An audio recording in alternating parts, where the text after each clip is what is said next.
नमस्कार। आज के इस विश्लेषण में हम एक ऐसी घटना की तह तक जाएंगे जिसने पूरे देश को झकझोर कर रख दिया है। मध्य प्रदेश के जबलपुर में नर्मदा नदी के बरगी डैम पर एक क्रूज डूब जाता है। 9 लोगों की जान चली जाती है, कई लापता हो जाते हैं। लेकिन इस पूरे मामले में सबसे बड़ा सवाल ये है, क्या ये वाकई महज एक प्राकृतिक आपदा थी या फिर सिस्टम की एक ऐसी भयानक विफलता जिसे बहुत ही आसानी से रोका जा सकता था? आइए तथ्यों और सबूतों के आधार पर इस पूरी त्रासदी का गहराई से विश्लेषण करते हैं। इस घटना का जो सबसे खौफनाक पहलू है वो है इस त्रासदी से ठीक कुछ सेकंड पहले का मंजर। दिल्ली, भोपाल और तमिलनाडु जैसे शहरों से कई परिवार यहाँ छुट्टियां मनाने आए थे। जबलपुर की ऑर्डिनेंस फैक्ट्री के कर्मचारी भी अपने परिवारों के साथ इसी क्रूज पर सवार थे। जो फुटेज सामने आई है उसमें साफ दिख रहा है कि लोग कितने खुश हैं, हंस रहे हैं, वीडियो बना रहे हैं, नदी की सैर का पूरा लुत्फ उठा रहे हैं। किसी को इस बात का जरा सा भी अंदेशा नहीं था कि बस कुछ ही पलों में ये क्रूज पानी में समाने वाला है।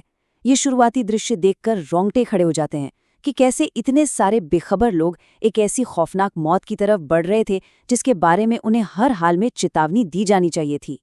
तो आखिर उस दिन 30 अप्रैल को हुआ क्या था? अगर हम घटनाओं के क्रम को देखें तो सुबह से लेकर दोपहर तक मौसम एकदम साफ और सामान्य था, सब कुछ ठीक चल रहा था। लेकिन शाम 5:30 से 6 बजे के बीच अचानक मौसम ने एक भयानक करवट ली। आसमान एकदम बदल गया और एक तेज तूफान आ गया। पानी में बहुत तेज लहरें उठने लगी और क्रूज अपना संतुलन पूरी तरह से खो बैठा। और फिर शाम 6 बजे के बाद खमरिया द्वीप के ठीक पास बीच नदी में ये क्रूज पलट गया। जरा सोचिए, एक आम सी खुशनुमा शाम कैसे महज कुछ मिनट्स के अंदर एक भयानक दुस्वप्न में बदल गई। अब यहाँ पर एक बहुत ही महत्वपूर्ण डेटा पॉइंट पर ध्यान देते हैं।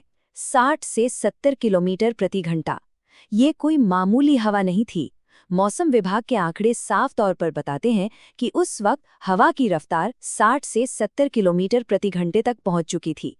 अब जाहिर सी बात है, एक बड़ा सवाल खड़ा होता है कि क्या इतनी गंभीर मौसम चेतावनी के बारे में प्रशासन या उस क्रूज के कैप्टन को सच में कोई जानकारी नहीं थी? और अगर जानकारी थी तो फिर इतने भयंकर तूफान के बीच दर्जनों लोगों की जान को इस तरह दांव पर क्यों लगाया गया? ये एक ऐसा पॉइंट है जो साफ तौर पर इशारा करता है कि ये महज कोई हादसा नहीं था, बल्कि एक बहुत ही आपराधिक स्तर की लापरवाही थी। और बात सिर्फ मौसम विभाग के डेटा तक सीमित नहीं है। वहां मौजूद लोगों ने खुद भी खतरे को भांप लिया था। 14 साल की एक सर्वाइवर सिया का बयान अगर हम सुने तो स्थिति और भी डरावनी लगती है। उसका साफ कहना था कि लोग कैप्टन से मिन्नतें कर रहे थे। किनारे पर खड़े स्थानीय लोग भी चिल्ला चिल्ला कर चेतावनी दे रहे थे कि मौसम बिगड़ रहा है, क्रूज को तुरंत वापस किनारे पर ले आओ। लेकिन कैप्टन ने किसी की एक नहीं सुनी। उसने इन तमाम चेतावनियों को पूरी तरह नजरअंदाज कर दिया। मतलब साफ है, ये त्रासदी सिर्फ खराब मौसम का नतीजा नहीं थी। ये एक इंसान की जिद और घोर लापरवाही का सीधा परिणाम थी, जहां डरे हुए यात्रियों की गुहार को पूरी तरह से अनसुना कर दिया गया। इस पूरी कहानी में एक और पहलू है जो बहुत ज्यादा हैरान करता है। देखिए, ये कोई चोरी छुपे चलने वाली या गैर कानूनी लोकल नाव नहीं थी। इस क्रूज के पास मध्य प्रदेश पर्यटन विभाग की बाकायदा आधिकारिक अनुमति थी।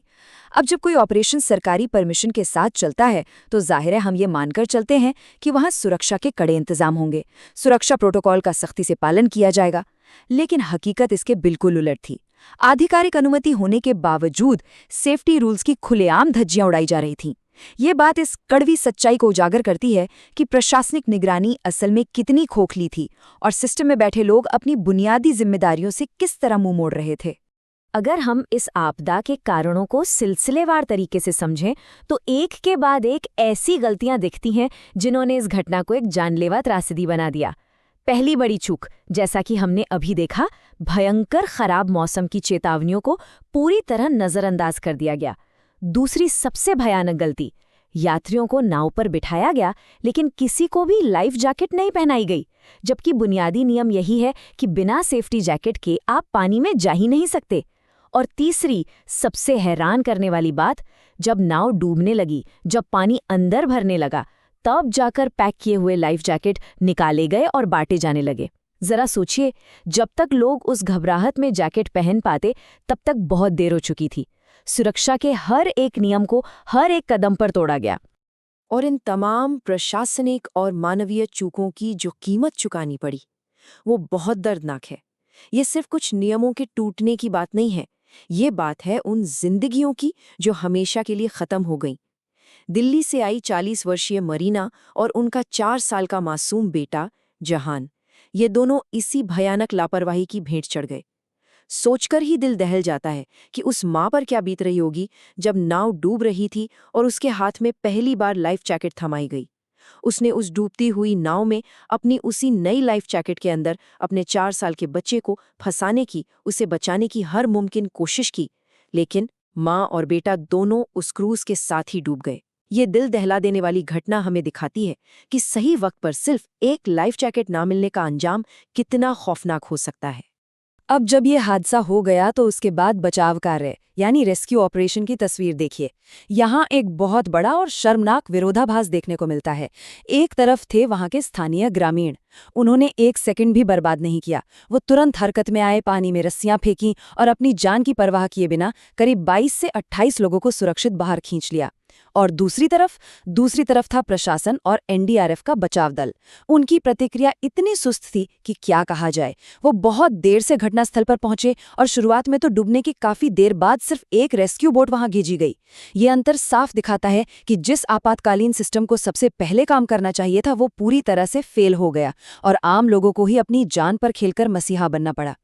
इस सरकारी देरी का दर्द उन परिवारों से ज्यादा कौन समझेगा जिन्होंने अपने करीबियों को हमेशा के लिए खो दिया।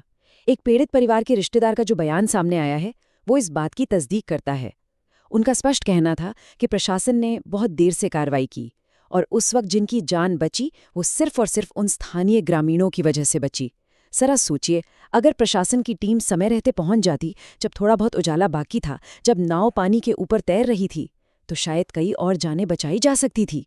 अपनों को खोने वाले इन परिवारों का जो आक्रोश है, उनका जो दर्द है, वो हमारे इमरजेंसी रिस्पॉन्स सिस्टम की एक बहुत ही घिनौनी और कड़वी सच्चाई को उजागर करता है।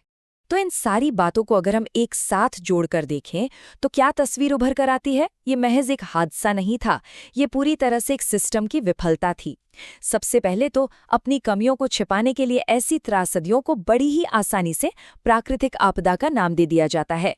दूसरा, जो आला अधिकारी हैं जैसे कि डीएम या एसडीएम, जिन पर सुरक्षा सुनिश्चित करने की जिम्मेदारी होती है, उनकी कोई जवाबदेही तय ही नहीं होती। और ये कोई पहली बार नहीं हुआ है, इससे पहले मथुरा और नोएडा में भी ठीक इसी तरह के हादसे हो चुके हैं। बिना लाइफ जैकेट के नाव चली, लोगों की मौत हुई, लेकिन आज तक किसी बड़े अधिकारी पर कोई सख्त कार्रवाई नहीं हुई। साफ नजर आता है कि लोगों की जान से ज्यादा कमर्शियल ऑपरेशंस और मुनाफे को अहमियत दी जा रही है। सुरक्षा नियम सिर्फ कागजों तक सीमित रह गए हैं। और अब इस विश्लेषण के आखिर में एक बहुत ही चुभने वाला सवाल खड़ा होता है। क्या हमारे देश में इंसानी जान इतनी सस्ती हो गई है कि इस तरह की घोर प्रशासनिक लापरवाही को हर बार प्राकृतिक आपदा कहकर रफा-दफा कर दिया जाए?